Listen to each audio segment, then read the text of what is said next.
Veja os destaques desta edição do Acontece no Rio. Vereadores discutem orçamento da Prefeitura para áreas de conservação, limpeza e iluminação pública.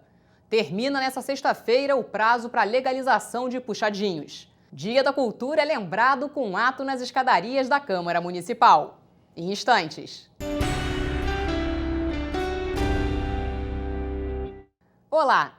A Comissão de Finanças da Câmara Municipal promoveu mais uma audiência pública para discutir sobre o orçamento da Prefeitura para 2016. Dessa vez foram ouvidos representantes das áreas de limpeza e iluminação pública.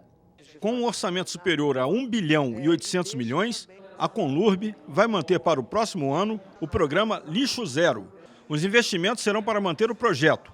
Apenas 30% das multas foram pagas. Hoje a gente atua em 25 bairros de forma permanente e basicamente 130 bairros com programações de blitz semanais. O diretor da Conlurb também anunciou a redução dos investimentos em coleta seletiva. Existe hoje um mercado paralelo da coleta seletiva. Então, todo esse lixo mais valioso hoje, ele é coletado anteriormente ao caminhão da Conlurb.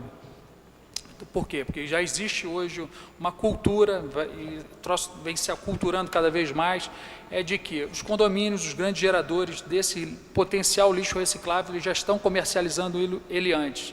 Outro tema debatido na audiência da Conlurb foi o fim do programa Garis Comunitários, que possui 680 profissionais e atende 186 comunidades. É um programa que a gente atende algumas comunidades carentes.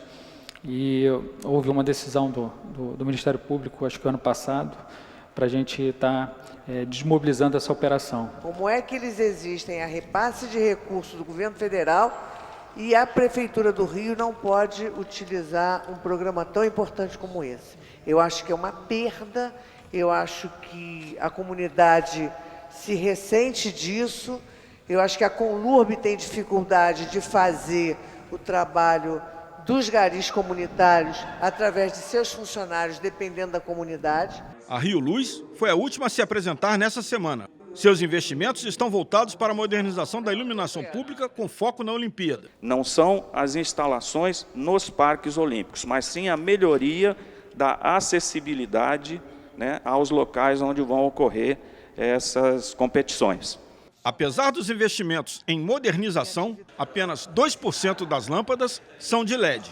Nós somos muito rigorosos na homologação de materiais, especialmente de LED, porque estamos exigindo, no mínimo, 5 anos de garantia desses equipamentos, que a gente não pode ficar submetido a eventual importação de equipamentos e fazermos a instalação e depois não tivermos componentes para fazer a substituição numa eventual falha nesses equipamentos. E a gente continua falando sobre o orçamento da Prefeitura para o ano que vem. A repórter Gabi de Saboy está com o secretário municipal de conservação. Gabi. Olá, Ingrid. Hoje aqui na Câmara Municipal foi discutido o orçamento da Secretaria Municipal de Conservação para 2016, que será de 582 milhões, quase 100 milhões a mais do que esse ano. Secretário, quais serão as prioridades? Assim, a Secretaria de Conservação hoje tem 3 grandes pilares, é importante explicar. Nós temos o pilar da conservação, que são 23 gerências de conservação, 4 usinas, a Conlurb e a Rio Luz. Na parte de operação, que é o segundo pilar, nós temos a Defesa Civil, o Centro de Operações. Hoje, a Secretaria de Conservação participa diretamente do dia a dia da cidade. E o terceiro pilar é o grande volume de licenciamentos em áreas públicas, que nós temos uma expansão da cidade, desenvolvimento da cidade, a gente tem que permitir isso de forma ordenada. Então, a gente tem um crescimento do orçamento comparado com o ano passado de média de 20% de aumento. Isso é importante dizer que no cenário econômico que o Brasil está vivendo, a gente veio apresentar aqui no projeto de lei orçamentária uma solicitação de aumento, enquanto os outros entes do Brasil estão pedindo a redução de orçamento. Então a gente está com uma saúde financeira muito boa, mas sabemos das missões, Nós temos nossas metas. Nós temos daqui a alguns meses os Jogos Olímpicos, que segundo o presidente do Comitê Olímpico Internacional é a maior logística do planeta, tirando uma guerra. tirando uma guerra, é a maior logística do planeta, sabemos dos desafios do dia a dia, então esses investimentos, esse aumento de quase 100 milhões, estão voltados basicamente para a urbanização, para a melhoria da infraestrutura em algumas áreas da cidade, principalmente naquelas ligadas às Olimpíadas. E uma parte disso também tem uma melhoria do sistema de microdrenagem, que sabemos do crescimento da cidade nesse assunto. Secretário, nos Jogos do ano que vem teremos as Olimpíadas e as Paralimpíadas. Em relação à acessibilidade, o que está previsto de investimento? Assim, é importante dizer alguns números, né? Somando Olimpíada e Paralimpíada, nós vamos receber aproximadamente 6 milhões de pessoas na cidade do Rio de Janeiro num período de 60 dias. Lembrando que a cidade do Rio de Janeiro tem 6 milhões e meio de pessoas e recebe um público flutuante dia de média de 2 milhões, a gente está falando de quase 15 milhões de pessoas circulando nesses 60 dias. Né? Sabemos dos desafios de acessibilidade. Acessibilidade não é somente rampa, acessibilidade é para todo mundo, inclusive para as pessoas que não têm deficiência. Né? Sabemos de um passivo de crescimento ordenado num passado da cidade do Rio de Janeiro, com plantio de árvores irregulares, com dispositivos irregulares para não permitir o estacionamento. Enfim, sabemos de todos esses desafios, mas a empresa olímpica municipal vem orientando os órgãos da prefeitura para que a prefeitura do Rio faça bons Jogos Olímpicos e Paralímpicos. E as marquises e viadutos terão uma atenção especial? Assim, a Prefeitura do Rio sempre se preocupa na parte estrutural, né? No caso aqui da Secretaria de Conservação, a Defesa Civil faz vistorias rotineiras visando essa estrutura.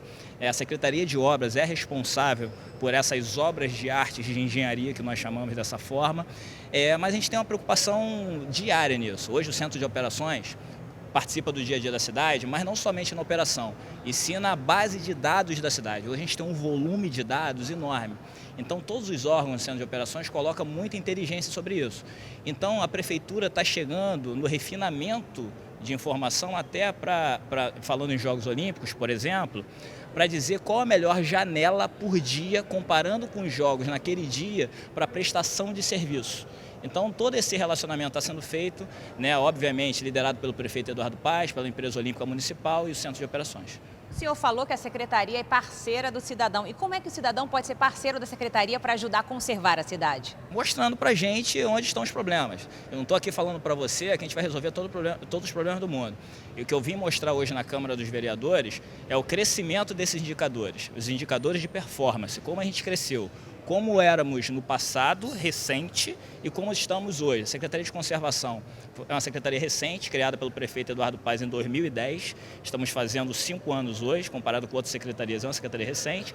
E a gente vem apresentando esses indicadores. Por isso que a gente vem falar assim, aprovem nosso orçamento, mas olha a performance. É isso que a gente veio falar. Então, assim, o cidadão pode participar muito, mostrando para a gente onde estão os problemas. E o canal de comunicação da prefeitura é o telefone 1746. Termina nesta sexta-feira o prazo dado pela Prefeitura para a regularização de puxadinhos. O fechamento de varandas por parte de moradores virou uma questão polêmica. A Justiça proibiu a cobrança da mais-valia no caso da alteração do projeto inicial das varandas. As estimativas da Secretaria Municipal de Urbanismo apontam pelo menos 13 mil imóveis em situação irregular.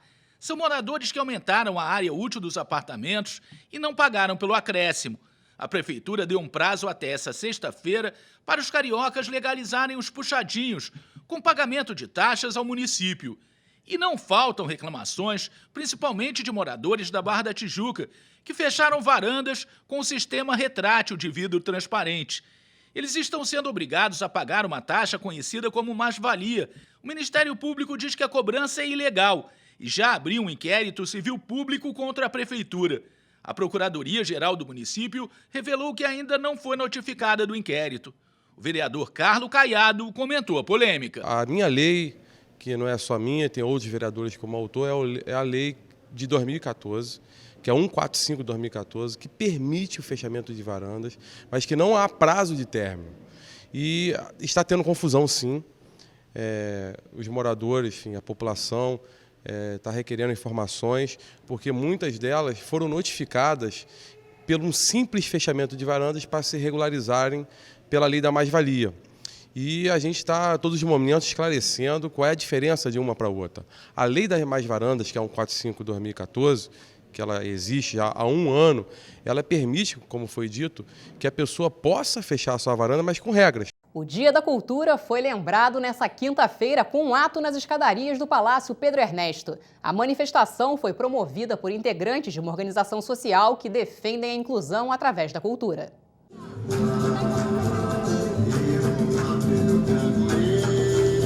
Um dos pontos altos da manifestação foi a exibição de um grupo folclórico de dança. O ato promovido por uma organização social marcou a comemoração do Dia da Cultura no Rio. Os integrantes do grupo defendem a inclusão através da cultura.